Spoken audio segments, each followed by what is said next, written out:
شروع اللہ کے نام سے جو بڑا مہربان نہایت رحم والا ہے۔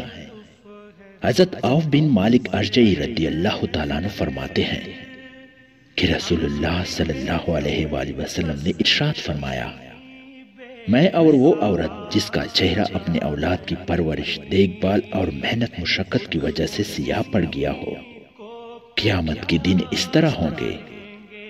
حدیث کے راوی حضرت یزید رحمۃ اللہ علیہ نے یہ حدیث بیان کرنے کے بعد شہادت کی انگلی اور بیچ کی انگلی سے اشارہ کیا۔ مطلب یہ تھا کہ جس طرح یہ دونوں انگلیاں ایک دوسرے کے قریب، اسی طرح قیامت کے دن آپ صلی اللہ علیہ وآلہ وسلم اور وہ عورت قریب ہوں گے۔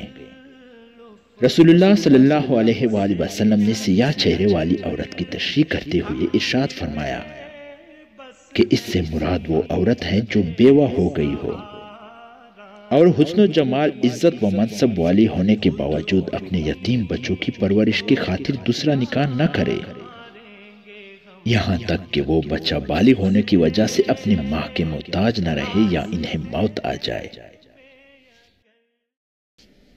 قرآن و حدیث نصیحت آموز واقعات، اسلامک دنیا، علمی لطائف اور اسلامی تعلیمات کو تمام انسانوں تک پہنچانے میں ہمارا ساتھ دیں۔ شکریہ۔